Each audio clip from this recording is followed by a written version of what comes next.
The school year starts to wind down. It's time to start thinking about summer camps for your kids. If you haven't signed up yet for your little one, well, now is the time. And here with some tips on how to find the best camp for your child is Aaron Goldschmidt. He's the founder and director of Shine. Aaron, this is always a great time for parents because you're thinking, oh, the kid will be going away. But I think sometimes as parents, we're like, oh, just they'll like this, they'll like that. How do we know what's right for our kid? I mean, you have to ask. You have to ask what your kid wants to do in the summer. I think for younger kids, it's not always so easy. And I think for younger kids, giving them a real classic camp experience with a lot of variety involved in the day is a really wonderful opportunity. Talking about younger, 5 or younger, yeah, 5, 6 years old? 3, 4, 5, right. 6. But for older kids, they start to really have, they know what they want to do in the summer. They have interests that are not always fleshed out during the school year just because of what happens in school. So I think it's important to ask and find out what they want to do, how they want to spend their summer. Parents, you would think, make assumptions about kids. You say if it's your kid's an athlete, you'll go send them to sports camp, go to sports camp. But if you're playing sports all year long, maybe you want to spend the summer going to science camp or doing a more creative arts camp, because you've been in the field all year and you've been training and you've been practicing. Summer is a time for kids to have a little downtime and to explore other interests that they're not exploring during the school year. All right, so it seems like a very tough thing to wrap your arms around. What are the first things you start doing when you're thinking about where to send your kid to camp?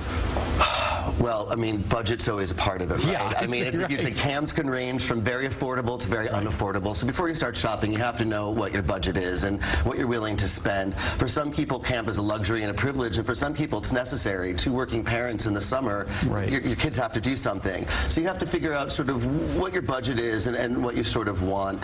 There's day camps, there's sleepaway camps, there's short day camps, there's long day camps. You have to sort of figure out what you want and what your budget is and start there. What about location? Location is important. I mean, it depends. If you're busing your kid to a camp, potentially it doesn't really matter. For younger kids, a lot of parents don't want to bus and put them on a bus, and they're going to have to be dropped off. So you might not want a location that's so far from where you are. Now, how do you root out?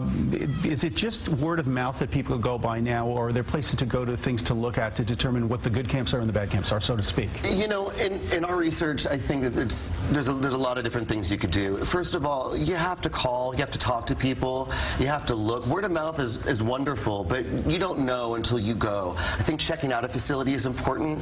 Is it clean? Is the equipment look safe? What's the staff like at a camp? That's really, really important, I think.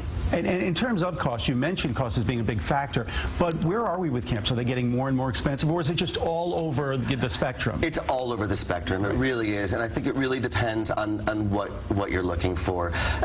Very often, unfortunately, quality can also be tied to cost. So you have to sort of weigh all of the options and make sure that you're getting something that you really feel comfortable with.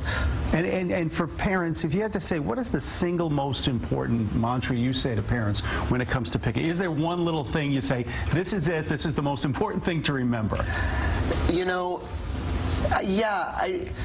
What is the feeling you get when you go there? Does it feel good? Does it feel like camp? Are you having fun? Yeah, are you having fun? For me also, it's the quality of the people running the program. A lot of camps have teenagers as counselors, kind of herding kids around, and they're like kids themselves.